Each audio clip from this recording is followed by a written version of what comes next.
창세기 41장 25절에서 36절 우리 다 같이 합독하겠습니다. 시작.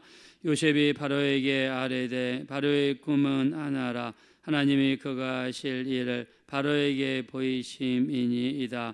7 좋은 암소는 7회요 7 좋은 이삭도 7회니 그 꿈은 하나라. 그 후에 올라온 파리하고 흉한 7소는 7년이요 동풍에 말라 속이 빈 7 이삭도 7회 흉년이니 내가 바로에게 이르기를 하나님이 그가 하실 일을 바로에게 보이신다 함이 이것이라.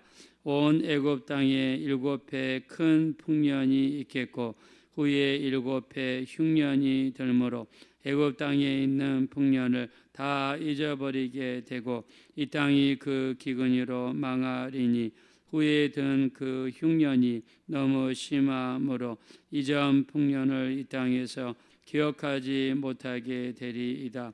바로께서 꿈을 2번 겹쳐 꾸신 것은 하나님이 이 일을 정하셨음이라. 하나님이 속히 행하시리니 바로께서는 명철하고 지혜 있는 사람을 택하여 애굽 땅을 다스리게 하시고 바로께서는 또 이같이 행하사 나라 안에 감독관들을 두어 그 7회 풍년에 애굽 땅의 5분의 1을 거두되 그들로 장차올 풍년에 모든 공문을 거두고 그 공물을 바로의 손에 돌려 양식을 위하여 각 성읍에 쌓아두게 하소서. 이와 같이 그 공물을 이 땅에 저장하여 애굽 땅에 임할 7회 흉년에 대비하시며 땅이 이 흉년으로 말미암아 망하지 아니하리이다. 아멘. 바로가 꿈을 꾸었습니다. 2번이나 비슷한 꿈을 꾸었습니다. 첫째는 살진 7마리 암소가 올라오고 두 번째는 파리하고 흉악한 마른 7 암소가 올라왔습니다.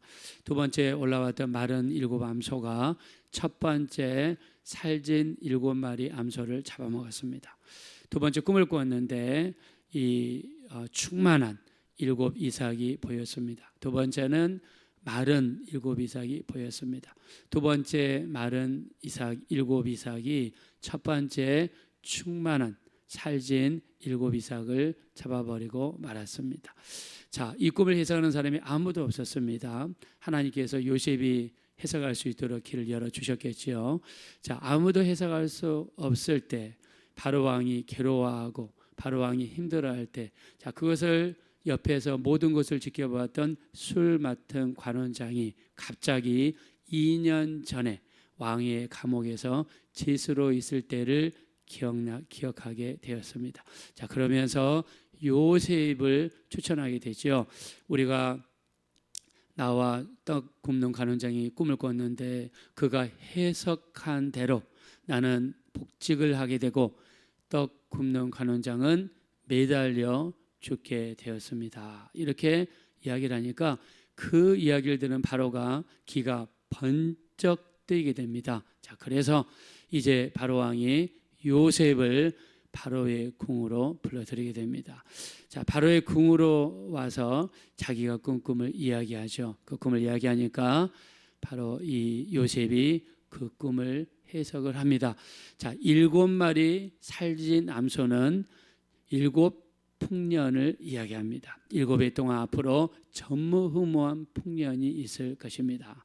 그리고 두 번째 올라왔던 마른 7마리 암소는 7년 동안 흉년을 의미합니다. 그래서 뒤에 마른 7 암소가 첫 번째 살진 7 암소를 잡아먹었다는 것은 첫 번째 풍년, 7년 동안 풍년을 기억하지 못할 정도로 뒤에 오는 7년 동안의 흉년은 정말 무섭고 기억하지 못할 정도로 이런 일이 일어날 것입니다 라고 이야기했습니다. 그러면서 2번이나 이런 꿈을 꾸게 된 것은 하나님께서 이 일을 하시기로 정하신 것입니다 라고 이야기하면서 애굽의 저축법을 소개를 했습니다. 7년 동안 풍년이 일어날 때 매해마다 그해 일어났던 전체 생산량의 5분의 1을 비축을 하십시오라고 이야기를 합니다. 자, 풍년 동안에 얼마나 많은 곡식이 벌어지겠습니까? 특별히 이집트라고 하는 나라는 쫙 산 꼭대기에서 여러 국경선을 돌고 돌아 저 북쪽 아프리카에 있는 수많은 높은 산들이 있죠. 거기에서 모였던 수많은 물들이 골짜기를 타고 물이 돌고 돌아서 그 모든 물이 어디로 오느냐? 바로 이집트로 그 물이 몰려옵니다. 그래서 그 물줄기를 저 높은 인공위성에서 쳐다보더라도 아프리카의 다른 강은 하나도 안 보이는데 나일강은 얼마나 크고 웅장하는지 그 강이 보일 정도로 웅장합니다. 그래서 이 나일강은 이 이집트의 젖줄기였는데요. 이 물이 애굽의 이집트에 내려와 지중해로 들어가는데 그 지중해로 들어가기 직전 거기에는 어마어마한 토지가 있어가지고요. 수많은 곡식들이 자라고 재배가 되고 하는 곳입니다. 자, 근데 원래도 비옥하고 원래도 땅이 넓은 곳이고 수많은 이집트 사람들이 농사를 짓는데 거기에 하나님께서 풍년을 더하셨으니 얼마나 많은 곡식이 거기에서 수확이 되었겠습니까? 그래서 7년 동안 풍년이 쏟아지기 시작하는데 요셉이 5분의 1을 저축하셔야 됩니다 라고 하면서 그 이유를 우리 성경에 밝히고 있죠. 우리 한번 본문 말씀으로 돌아가겠습니다. 우리 31절 한번 보겠습니다. 31절 우리 한번 다 같이 읽겠습니다. 시작. 후에 든 그 흉년이 너무 심함으로 이전 풍년을 이 땅에서 기억하지 못하게 되리다. 네, 이 흉년이 얼마나 심한지 그 전에 있었던 풍년은 조금 더 기억하지 못할 것입니다. 정말 무시무시한 흉년이 다가오게 될 것입니다. 자, 바로는요 애굽을 다스리는 왕이죠. 자, 왕의 입장에서 이런 무서운 흉년이 7년 동안 올 거라고 이야기를 듣고 그리고 그 규모가 어마어마한 이야기를 듣게 되죠. 자, 그리고 요셉이 두 번째 이야기합니다. 34절 35절입니다. 다 같이 읽겠습니다. 시작. 바로께서는 더 이같이 행하사 나라 안에 감독관들을 두어 그 7해 풍년에 애굽 땅의 5분의 1을 거두되 그들로 장차 올 풍년의 모든 곡물을 거두고 그 곡물을 바로의 손에 돌려 양식을 위하여 각 성읍에 쌓아두게 하소서. 아멘. 자, 한 해 동안 이 들어드리는 수확량의 5분의 1을 저축하라. 그래서 앞으로 다가올 흉년을 대비하십시오. 자, 이것이 요셉이 세운 저축법입니다. 그래서 우리 어떤 데는 이렇게 하시는 데도 있더라고요. 자기 월급의 10분의 1은 하나님께 드리고 월급의 5분의 1은 자기 어떤 일이 있어도 현찰로 저축을 한다고 해요. 그래서 현찰로 저축을 하는 이유는 앞으로 어떤 어려움이 다가온다 할지라도 한다고 합니다. 자, 한 달에 월급이 100만 원을 받는다 그러면 20만 원을 딱 떼어가지고 마치 정기적금 이렇게 하는 것처럼 이렇게 떼어가지고 저축을 하는 그런 분들도 있다고 합니다. 자, 그래서 이 요셉이 세운 것은 그의 소득의 5분의 1은 무슨 일이 있어도 먹지도 않고 쓰지도 않고 저축을 한다. 자, 그래서 나중에 보면은요 요셉이 그 많은 곡식을 저장할 데가 없으니까 각 지역마다 어마어마한 곡식 창고를 세우게 됩니다. 그리고 거기서 걷어들이는 수확량의 5분의 1을 무조건 그거를 떼어가지고 이 창고에 있다가 저축하게 됩니다. 나중에 뒷부분에 가서 우리가 읽어보면요 7년 동안 흉년이 너무너무 심합니다. 그래서 2년 만에 야곱은 70명의 자손들을 데리고 요셉이 있는 애굽으로 들어가게 되죠. 자, 근데 애굽뿐만이 아니라 중동 지방이 이 무서운 흉년이 닥치니까 처음에는 사람들이 곡식이 없잖아요. 그러니까는 뭘로 곡식을 사냐면 자기들 집에서 키우는 소라든가 양이라든가 염소 이것들을 가지고 와서 요셉에게 팝니다. 요셉이 그 모든 중동 지방에 있는 가축들을 다 사가지고 바로에게 바칩니다. 자, 두 번째 또 가서 또 뭘 것이 없잖아요. 그러니까 사람들이 뭘 팔기 시작하냐면 자기들의 토지를 팔기 시작합니다. 자, 그래서 요셉은요, 또 애굽 땅에 있는 모든 토지, 중동 지방에 있는 토지를 사가지고 그것을 또 바로에게 바칩니다.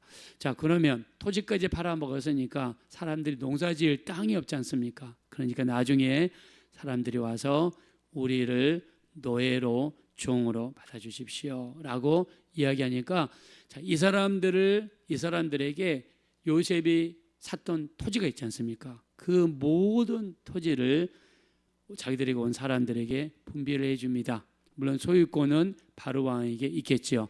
분배를 해주면서 농사를 지사라. 수확이 얼마나 나오든지 간에 5분의 4는 니네가 가져라. 그리고 5분의 1만 내게로 가져오너라. 그래가지고 또 요셉이 이 소장민들을 두고 그들이 거둬들인 수확량의 5분의 1을 거둬들여가지고 바로에게 바치게 됩니다. 그러니까 요셉은요, 가면 갈수록 애굽의 창고를 부풀려주고 애굽의 이 부를 축적하게 되었습니다. 자, 이게 바로 5분의 1 저축법입니다. 자, 근데 저는 이렇게 말씀을 준비하면서 어저께도 그 창세기 그 후반부까지 한번 읽고 그저께도 이렇게 창세기 후반부까지 한번 읽어봤어요. 이 요셉에 대한 기록이 보니까요, 창세기 37장부터 50장까지 있습니다. 성경에 아브라함 기록보다 많고요, 야곱의 기록보다 많습니다. 요셉의 기록이 그렇게 많더라고요. 근데 요셉이 창세기 37장부터 50장까지 요셉의 입에서 하나님이란 단어가 22번이 나와요.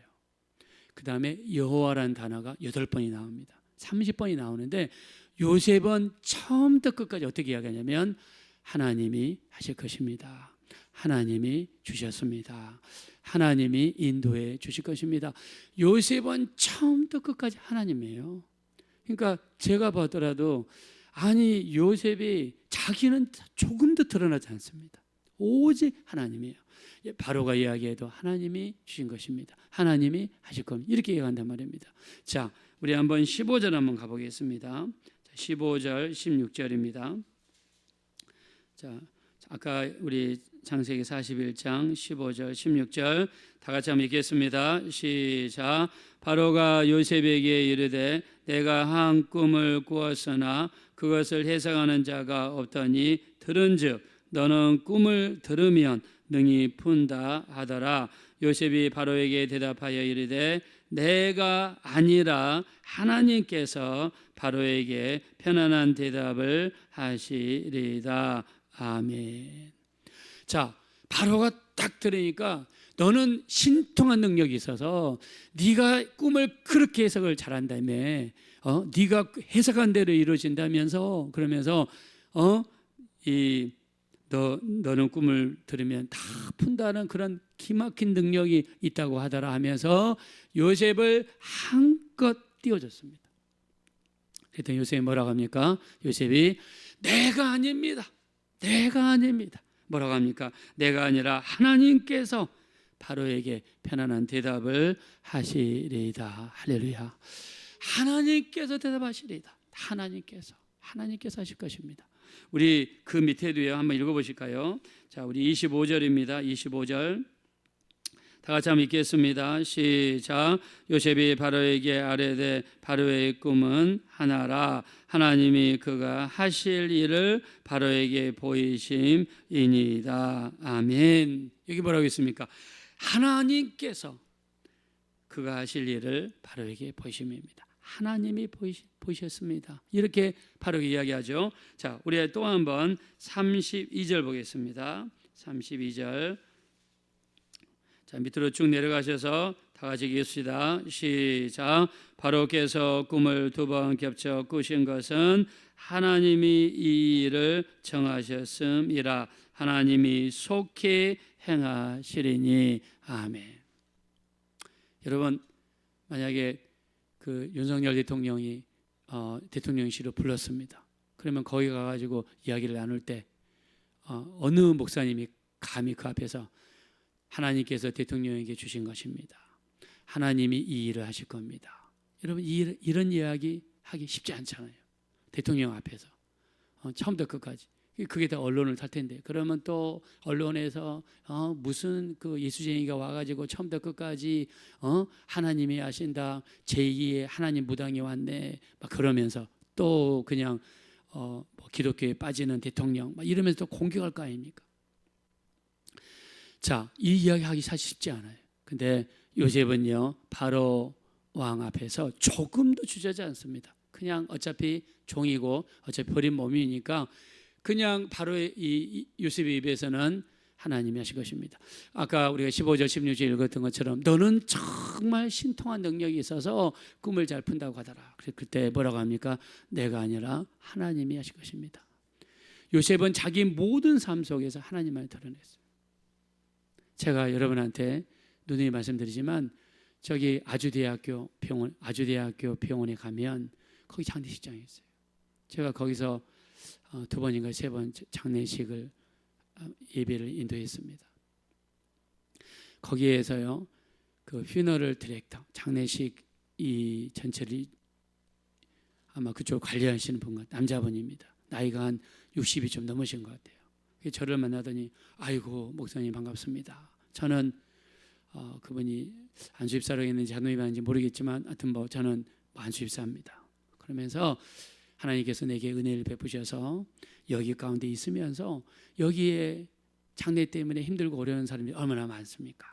하나님이 내게 은혜를 주셨으니 저는 그분들에게 하나님의 위로를 전하고 있습니다. 그들이 하나님의 위로를 받을 때마다 하나님 주시는 평강이 얼마나 넘치는지 모릅니다. 그분은요 처음부터 끝까지 하나님이에요. 제가 그분 말씀을 들으면서 제가 은혜를 받았습니다. 이분은 모든 매사에 하나님이에요. 하나님이 하셨습니다. 하나님이 주셨습니다. 근데 성경에 보니까 요셉이 바로 그런 사람이에요. 요셉이 너는 신통한 능력이 있다 하더라. 그러니까 내가 아닙니다. 하나님이 하실 것입니다.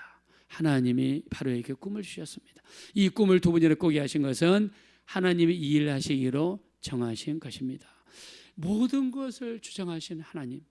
이 요셉의 마음속에는요 이 천지 만물의 주관자가 누굽니까? 하나님입니다. 우리를 이끌어 가시고 우리를 복되게 하시고 우리를 내리고 우리를 올리게 하시는 분이 누굽니까? 하나님입니다. 그래서 요셉의 이 말 속에서 뭘 느낄 수 있느냐? 요셉의 모든 것을 주관하시는 분이 하나님이세요. 그러니까 여기에는 요셉은 그만큼 기도했다는 것이고 자기의 모든 일거수일투족을 하나님께 기도로서 맡겼다는 것이고 주시는 분도 하나님이시고 욥처럼이요 욥기서 1장 21절 22절이죠. 내가 모태에서 알몸으로 나와서 안주 알몸으로 돌아가올지라 주신 이도 하나님이시고 거두신 이도 하나님이시니 하나님의 이름이 거룩히 여김을 받으실지어다 하고 욥이 입술로서 하나님께 범죄하지 아니하더라. 할렐루야. 욥도 마찬가지입니다. 자기의 모든 재산이 다 날아갔을 때 주신 분도 하나님이시고 가져가신 분도 하나님이시다. 내게 모든 걸 주관하시는 분이 하나님이시다. 이런 분들이 어떤 분들입니까? 하나님께 모든 걸 맡기는 분들이죠. 우리 다윗도 마찬가지죠. 다윗도 자기가 성전 건축을 못하니까 성전 건축할 수 있는 모든 보물과 재료를 쌓아놓고 죽기 전에 기도하죠. 역대상 29장 11절 12절 천지에 있는 모든 것이 하나님의 것입니다. 모든 주권이 주님께 있습니다. 부와 귀가 주께로 말미암고 주는 만유의 주제가 되사 손에 권세와 능력이 있사오니 모든 사람을 크게 하심과 강하게 하심이 주의 손에 있습니다. 할렐루야. 우리 한나도 마찬가지입니다. 한나도 사무엘상 2장 6절에 하나님은 죽이기도 하시고 살리기도 하시고 수월에 내리기도 하시고 올리기도 하시고 가난하기도 하시고 부하기도 하시고 낮추기도 하시고 높이기도 하시는 분이 하나님이 되시는 줄로 믿습니다. 그러므로 우리 생사 모든 걸 주관하신 분이 하나님이십니다. 가장 복받은 자는 하루에 일어날 일을 하나님께 맡기고 하나님의 인도하심을 구하며 하나님께서 이루어 주시도록 간절히 하나님께 기도하고 맡기고 하나님을 의지하는 자가 이 땅에서 가장 복받은 자가 되는 줄로 믿습니다. 오늘도 우리 하나님을 철저하게 의지하시고 성부와 성자와 성령으로 역사하시는 천지하시고 전능하시고 무소부시하신 하나님이 지금 이 자리에 계시고 우리 기도를 듣고 계시고 우리 기도를 들으셨으면 가장 좋은 것을 가장 좋은 때에 가장 좋은 방법으로 응답해 주시리라 믿습니다. 그 하나님을 요셉처럼 의지하고 붙드시고 맡기셔서 하나님의 기적을 맛보시는 복된 삶이 되어지시기를 예수 이름으로 축원드립니다. 이 시간 기도하실 때 정말 우리 철저하게 어린아이가 부모를 의지하듯이 모든 일것의 일투족을 하나님께 맡기고 의지할 수 있는 우리가 될 수 있도록 기도로 맡기고 예배로 맡기고 모든 것 하나하나도 하나님께 맡기는 삶을 살게 도와주십시오. 합심으로 간절히 기도하겠습니다. 돌아주여 아버지 하나님, 진심으로 감사합니다. 우리는 너무나 부족합니다. 너무나 연약합니다. 쓰러지기 쉽고 넘어지기 쉽습니다. 오늘 요셉을 보니까 그는 처음부터 끝까지 하나님입니다. 말끝마다 하나님입니다. 그는 하나님만 드러냈습니다. 얼마나 하나님을 의지하고 기도하고 모든 일것을 일투족을 하나님께 맡겼으면 그 입에서 나오는 것은 하나님밖에 없었습니다. 그 권세 높은 바로왕 앞에서도 눈치 보지 않고 눈치코치 없이 오직 하나님만 드러냈습니다. 하나님이 대답을 주실 것입니다. 하나님이 바로에게 대답하실 것입니다. 하나님이 바로 이 일을 하실 것입니다. 하나님이 정하신 것입니다. 하나님께서 역사하실 것입니다. 만물을 주관하시고 모든 생사와 복을 주관하시고 역사를 주관하시는 전능하신 하나님이시여, 전능하신 하나님 아버지, 우리에게 주신 예수 그리스도로 말미암아 하나님을 아버지라 부르게 하시고 우리가 하나님을 의지하게 하심을 감사합니다. 모든 것을 하나님께 맡깁니다. 기도하는 우리가 되게 도와주십시오. 영으로 우리 가운데 임하신 전능하신 하나님이시여, 우리가 성령님의 인도하심에 맡깁니다. 성령께서 우리를 주장하시고 성령으로 우리를 이끌어가시고 성령으로 주장해 주십시오. 힘으로 되지 아니하고 능으로 되지 아니하나 오직 하나님의 영으로 되는 줄로 믿습니다. 오늘도 우리 가운데 역사하시는 성령님을 의지하고 모든 일것을 투적을 하나님께 맡길 수 있는 우리 모두가 될 수 있도록 인도하여 주시옵소서.